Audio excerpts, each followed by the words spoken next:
ሰላም ጤና ይስጥልኝ የማይንድሴት ዩቲዩብ ተከታታዮች እንደምን ከርማችኋል ሳምንታችሁ እንዴት ነበር ካለፈው ሳምንት ትንሽ ጠጠር ካለ ምክር እንዴት ነው አጋግማችኋል ወይስ እንዴት ነው ያልን ዶክተር እንዴት ነህ ደህና ነኝ ያ ምክር እኔንም በጣም ከብዶኝ ነበር ያው ምክር መስጠት ለሰጪው ቀላል ነው ይባላል ግን ሁሌ አይደለም ብዙ ሰዎች እኮ ጠጣር ምክር አይሰጡም እኛ ብዙ ጊዜ በቴራፒ በጣም እንደዚህ ከበድ ያለ ምክር ተሰድበን ወይ በር ዘግተውብን ጮኸው ድሮም አንተ ጋር መምጣቴ አሁን አውቀህ ሞታሃል ምናምን አሳዳጊ የበደለው ሁሉ ልትባይ ይችላልሽ አንዳንድ ሰው አልፎም የሚመታ ሰው አለ ምክር ሲሰጥ ግን አንዳንዴ ለከባድ ምክር ካልሰጠሽ ጥሩ ምክር አሰጭም እና ባለፈው እንግዲህ የጠየቀን የ22 አመት የህክምና ተማሪ ወጣትም ምክሩ እንግዲህ ሆፕፉሊ ታቀመዋል ብለን እናስባለን አንዳንድ ሰዎች ደግሞ የኔን ህይወት ይመስላልና ብለው ብዙ መድኃኒት መርዝ ነው በነገራችን ሁሉ መድኃኒት መርዝ ነው ያ ኦፍ ኮርስ ከልኩ ካለፈ መርዝ ይሆናል ወይም ደግሞ በትክክለኛ ቦታ ካልተጠቀምንበት እና ሐኪም መሆን ማለት እንግዲህ ያንን መርዝ የሆነ ነገር መድኃኒት አድርጎ መስጠት መቻል ነው እንግዲህ ካበዛ ነው ወይ ካለ ቦታ ከተጠቀምንበት ያው መርዝነቱ ይሰራል ማለት ነው እንደውም አንድ አድማጫችን አስተያየት የሰጡት የዛሬው ምክር ቀጥተኛ የሰላ እውነተኛ መቀበል የሚከብድ ጭካኔም ፍቅርም ያለበት ሰብሮ የሚጠግን ነው ለብዙዎቻችን ይሆናል እግዚአብሔር ይርዳን የሚል ነበርና እኔም ምክሩን ስሰማ ኦልሞስት እንደመደንገጥም ሾክድ እንደመሆንም ነበርና I think ሁሉም ሰው የሰማው ሰው በዛ አይነት ልብ ውስጥ ሆኖ እንደሰማን ማየት እንችላለን and I hope I wish ጠያቂያችንም የሚሉትን ብሰማ ደስ ይለኝ ነበር ወይ ለን ነበር ግን ዞሮ ያው ምክር ያው ባለቤቱ ወስዶ የመጠቀም ያለ መጠቀም የመጣል የመውሰድ መብት ስላለው ባለቤቱን ተመካሪውን ፓወርፉል የሚያደርገው ምክሩን ምን መሆን እንዳለበት የሚወስነው ተመካሪው መሆኑ ነው መካሪው በግድ የሚግታው ምክር የለም ግን መሰማት ወይ ምን ነገር ካለበት ተገቢውን አለመቀነስ ኃላፊነት ግን አለበት እንደሚጠቅመው ጠያቂያችንን በጣም ሆፕ እናደርጋለን we hope እኔም አንዳንድ የምክር ቢጤ የሚያስሉ በኮሜንት ላይ ዶክ ስለማለት አንዳንድ ጥያቄዎች ነበሩ ያው በኖርማል ዴይ ቱ ዴይ ላይፍ ዶክ በሚለው ስለሆነ ሪፈር ማድረግ በዛ ውስጥ ነው ግን አሁን ዶክተር በሚለው ለማስተካከል ያቅሜን ሞክራለሁ ነገር እኔ ምህረትም ብቲ ዶክም ብቲ ወይም ዶክተር ብዙም እንትን የለውም በተለይኛ እዚህ ሌላ ስራም አብረን ስንሰራ ስለምንል ያው ፌቨን የኮሙኒኬሽን ኦፊሰራችንም ናትና እሱንም ማኔጅ የምታረገው እሷ ስለሆነች ሌላ ብዙ ስራ አብረን ነው የምንሰራው ስለዚህ እኛ ዶክተር ምናምን ስንባባል አንውልም እና አንዳንድ ጊዜ ዶክ ማለት አጭር ነው ብዙ እንትን አይደለም እኔ አሁን አንዳንድ እንግዲህ ከምለብሰው ቆብ ጀምሮ ለአንዳንድ ሰዎች የማይመች ነገር አለ እንግዲህ ያው ሁሉንም ሰው ለማስደሰት አይስክሬም ነጋዴ መሆን ነው ያለው ብቸኛ አማራጭ ስለዚህ የሚጠቅማችሁን ነገር ላይ ፎከስ አድርጋችሁ በጣም ማይነር የሆኑ ነገሮች ላይ በጣም ባትረበሹ እኔ በቃሉም ደስ የሚለኝ በቃ ነፃነት በሚሰጥሽ መንገድ ብትጠሪ እኔን አይረብሸኝም ባለስሙ እኔ ከሆንኩኝ ሌላው ሰው ብዙ እንደው ባይረበሽ ደስ ይለኛል ስለዚህ እኔ አሁንም just feel free አንቺ እኔ እንደውም ሰዎች ምህረት ብዙ ጓደኞቼ ምሬ ነው የሚሉት ምንም ህፃናት ጨምሮ ብዙ እኔ ያ ነው I'm very informal person በተለይ አብረው የሚሰራ ሰውና ቤተሰብ ስም ላይ አተኩርም ያው እኔ መሆኔ ከታወቀ ስለዚህ አንቺ ነፃነት ቢሰማሽ የተሻለ ነው ያስባለሁ አደንደፍተሪ በብዙ አክብሮት ስለሆነ አይተናው እሱ ጋር አይደለም አክብሮት ያለው ያ እንግዲህ ይሄን ያህል ስላለፈው ሳምንት ጥያቄያችን ካልን በዛሬ ሳምንት ደግሞ ትንሽ ከፍቅር እና ከማንነት ጥያቄዎች ወጣ ብለን ስለ ስራ ነው ሰው ፍቅር በዛ ምንድነው ሰለቸን ኦቨርዶዝ እንዳይሆንብን ስላሉ እንግዲህ ከፍቅር ያላነሰ የሰው ህይወት ጋር ተጣማሪ ሆኖ ሌላው ደግሞ ስራ ነው አክቹሊ በዚህ ሳምንትም ሌክቸር የምናደርገው እሱ ላይ ነው ስለዚህ ከሱ ጋር የተያዘ ጥያቄ ነው ዛሬ ያለን ወደ ጥያቄው እንሂድና ኦኬ እናያለን እሺ ሰላም ዶክተር የምኖረው ዱባይ ነው። አሁን በቻይና ኩባንያ ውስጥ እንደ የሽያጭ ስራ አስኪያጅ እየሰራው ነው። ግን የስራ አካባቢና አለቃዬ በጣም መጥፎ ናቸው። በየቀኑ ስራ ለመልቀቅና ሌሎች ኩባንያዎችን ለመፈለግ እያሰብኩ ነው። ግን ለመልቀቅ ባሰብኩ ጊዜ የምፈራበት ምክንያትን አላውቀውም። እስር ቤት እንዳለው እየተሰማኝ ነው። ከዚህ በፊት እንደዚህ አልነበርኩም። አሁን ግን ውሳኔ ለማድረግ ጉልበቴን አጥቻለሁ። እባክዎ ዶክተር ምክር ይስጡኝ። አመሰግናለሁ። ምን ተረዳሽ በዚህ ጥያቄ ውስጥ? አጠር ያለ ጥያቄ ነው። ያው ለሱ ግን አጭር አይደለም። የየቀን ህይወት ውስጥ ትልቅ ጫና እያሳደረ እንደሆነ መረዳት እንችላለን። ለምን ይመስልሻል አንድ ሰው መልቀቅ ይፈልጋል፣ መልቀቅ ደግሞ ይፈራል? ምን ሊሆን ይችላል? የተለያዩ ምክንያቶች ሊኖሩ ይችላሉ። አንድም ያ ሰው ስራ ውስጥ ለምን እንዳለ ለምን እንደተሰማራ አንድ ጥያቄ ነው። ለምሳሌ ፋይናንሻል የሆነ ነገር ከቨር ለማድረግ ቢሆን ትቶ ለመውጣት ከባድ ሊሆን ይችላል። ከዛ ውጪ ደግሞ ወጥቼስ ከዛ ምን አለ አይደል ፍርሃት አለ። ሌላ ቦታ አፕላይ አድርጌ አክሴፕት ባልደረግስ፣ ስራ ባላገኝስ ከዛ እንዴት ሆናለሁ ምናምን የሚለውም አለ። እኔ እነዚህ ይታዩኛል። አንተስ ምን ይታያል? አሁን እንግዲህ አይጥሩ ነው። አንዱ ያው በሰው ሀገር የሚኖር ሰው ዱባይ ስለሆነ ያለው ጠያቂያችን ዱባይ ነኝ ነው አይደል ያሉት? ዱባይ ስለሆነ ያሉት አገርሽ ብትሆኚ ቤተሰብ ጋር አቀመጣለሁ፣ ያው መደጋገፍ ይኖራል። አንዱ እንግዲህ እሱ ይሻል። ስለዚህ ሰዎች ከዛ ጋር ተያይዞ የስራ ፈቃድ ከስራው ጋር የተያያዘ ከሆነ አንድ ኢሹ ሊሆን ይችላል። ሌላው እንግዲህ ደግሞ ስራው ቦታ ላይ የሚወዳቸው ነገሮች ሊኖሩ ይችላሉ። ለምሳሌ ስራ ጓደኞች፣ ስራውን በራሱ የሚሰራውን ስራ በሙያው ከሆነ የሚከፈለው ክፍያ ቅድም እንዳልሽው እና ሌሎች ነገሮችም አለው። ስለዚህ አንድ ሰው የሚወደው ነገር ምንም ከሌለ ያንን ነገር ለመጥላት ወይም ለመተው አይፈልግም። ስለዚህ የምወደው ምንድን ነው፣ ይህን ነገር መስዋዕት ለማድረግ አልችልም ወይ ብሎ መጠየቅ ያስፈልጋል። ቅድም ያልኩት አንድ ነገር ስንለቅ ደግሞ በምትኩ ሌላ ነገር ማግኘት እንችላለን ወይ ብሎ ማሰብ ሁለተኛው ነገር ነው። ሌላ እንግዲህ ድሮ እንደዚህ አልነበርኩም የሚለው ጋር ያለ ነጥብ ነው። ምንድነው ጠያቂያችን ሜቢ አት ያንገር ኤጅ በእድሜ ሰዎች እድሜያቸው እየጨመረ ሲሄድ ስቴቢሊቲ ሞር ይፈልጋሉ፣ ተፈላጊነታቸውም ይቀንሳል። ሌላው አንድ ቦታ ደግሞ ከቆየሽ እዛ ቦታ ላይ ቢልድ ያደረግሽውን ደረጃ፣ ክፍያ፣ ሶሻል ኔትወርክ የመሳሰለው ነገር ብዙ ነው። እሱን ሁሉ ማጣት ሊፈጥር ይችላል። እንግዲህ ቤተሰብ ይኑሮ አይኑሮ ጠያቂያችንን አናቅም። ሌሎች ኤክስትራ ሪስፖንሲቢሊቲስ እኛ ላይ ካሉ ለእኛ ብለን ሳይሆን የምንፈራው ድሮ ብቻችን ሆነን አፍንጫ ላስ ብሎ አንዳንድ ሰው ብድግ ብሎ ተነስቶ ይሄዳል።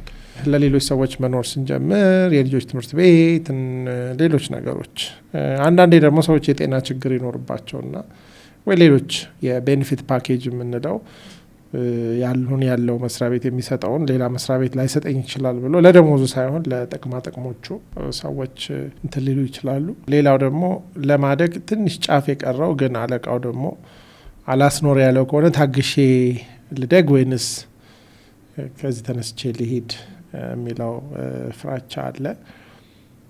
እንግዲህ ሰዎች ለተወሰነ ጊዜ ደግሞ ሌላ ብዙ ልብ የማይባለው ለተወሰነ ጊዜ አቢዩዝ በስድብም የስሜትም እየተቀበሉ መኖር ሲጀምሩ ሳያስቡት ፈሪ ይሆናሉ እና ያ አቢዩዙን የሚፈጥረው ሰው ኮንትሮል የማድረግ ፓወሩን እያገኘ ይመጣል እና ውስጣችን የሚሳለው ስል ከዚህ በወጣ ተስፋ የለኝም ወደ ሰልፍ ኢሜጅ ሌቭል አንተ እኮ አትረባም እኛ መስሪያ ቤት ስለሆንክ ነው እንዲያልከው እንደውም እንደዚህ የሚል ነገር አለ። ሌላ አንዳንድ ጊዜ ምናልባት ጠያቂያችን ላይ ላይኖር ይችላል። ሽያጭ ስራ አስኪያጅ ናቸው። አንዳንድ ጥቅማ ጥቅሞች ውስጥ እንገባና ሳናስበው ከለቀቅን ኮንሲኩዌንሶች ሊኖሩ ይችላሉ። እንግዲህ ሰዎችን ብላክሜል የሚደረጉበት ወይንም ደግሞ ከወጣ ይሄን አናገራለሁ፣ ይሄን አረጋለሁ፣ ይሄን ጽፍባለሁ፣ ስራ ልምድ አልጽፍልም ወዘተ። በተለይ እንደዚህ አይነት ስራዎች ላይ የሚሰሩ ሰዎች ሪፈረንስ ያስፈልጋል። የሚቀጥለው ሰው ወደ ኋላ ሄዶ ይጠይቃል እና አሁን በጥዬ በወጣ መጥፎ ነገር ከኔ ከተናገሩ የሚል ሀሳብ ነው። ግን በአጠቃላይ እስር ቤት እንዳለሁ እየተሰማኝ ነው የሚለው ቃል ላይ ነው። ሰው ቤቱና መስሪያ ቤት ውስጥ ይህ ስሜት ሊሰማው አይገባም።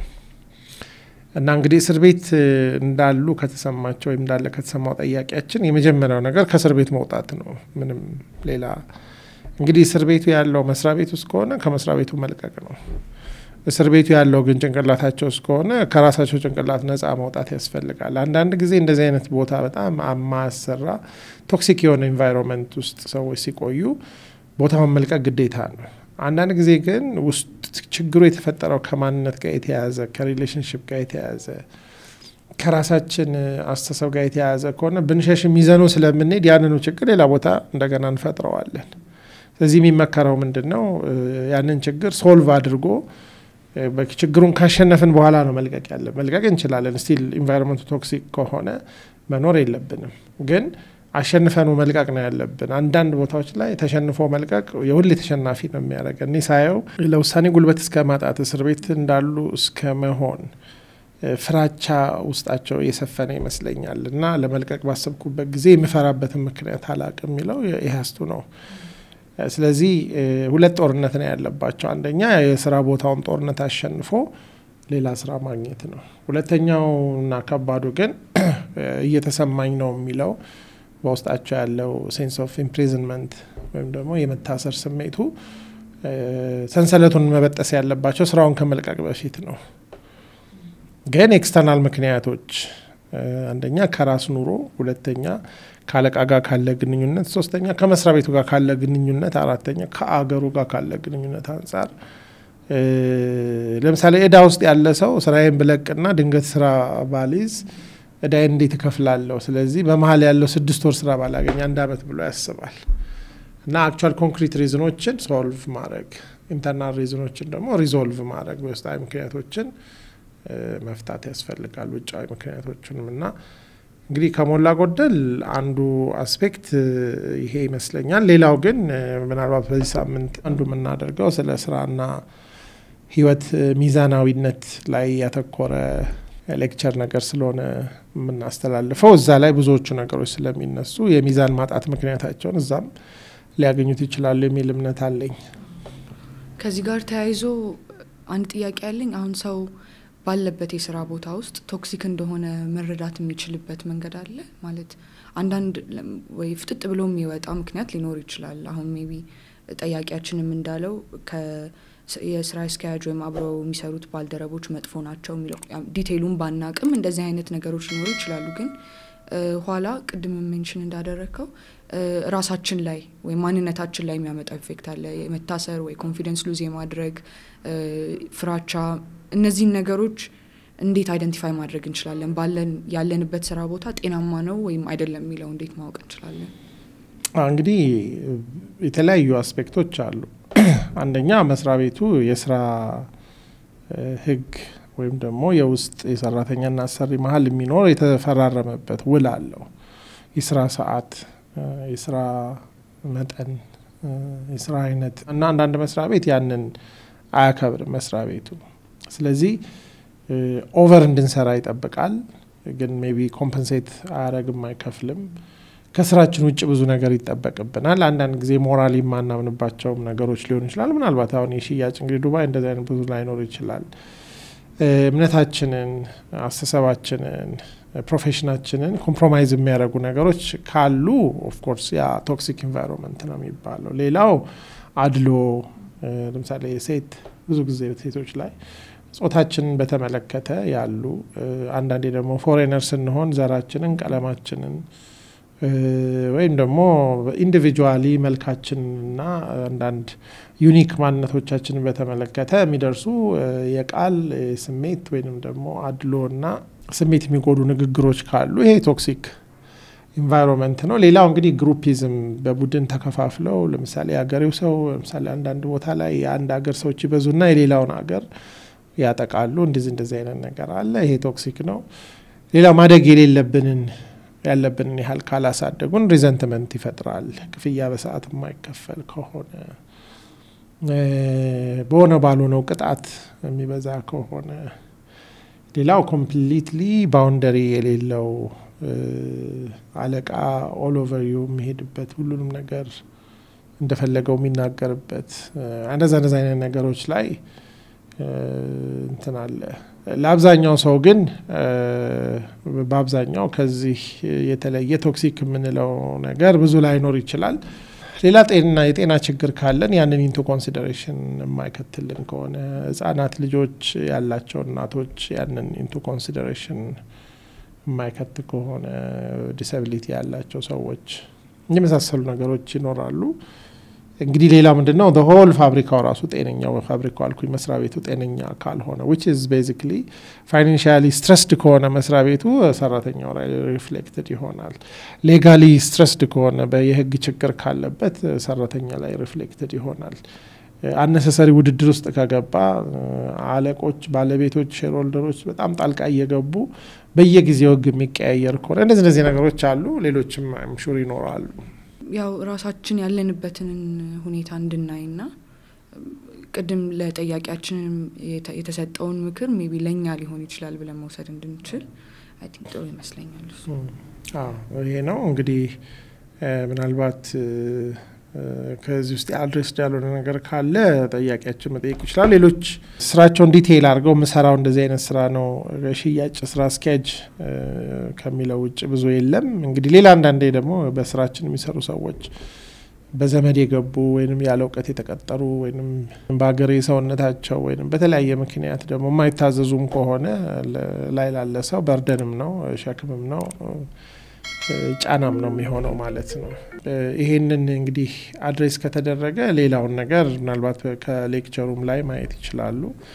እንግዲህ ሌላ ጥያቄ የሚነሳ አድሬስ ያልሆነ ነገር ከሌለ እንግዲህ ለዛሬ ይሄንን ያህል ካልን ይበቃል መሰለኝ። ሌሎች ጥያቄዎች ላሏቸውም ተመልካቾቻችን በአስተያየት መስጫ ቦክስ ላይ ወይም ደግሞ በethioMindset@gmail.com ወይም በቴሌግራም እና በዋትስአፕ በ0911 50 50 50 ላይ መልእክታቸውን መላክ ይችላሉ። እኛም አይተን በኦዲዮም ቢሆን በቴክስትም ቢሆን ጥያቄዎቻችሁን ለማቅረብ እንሞክራለን። ከኛ ያለው ይሄን ያህል ነው ለዛሬ። መልካም ሳምንት።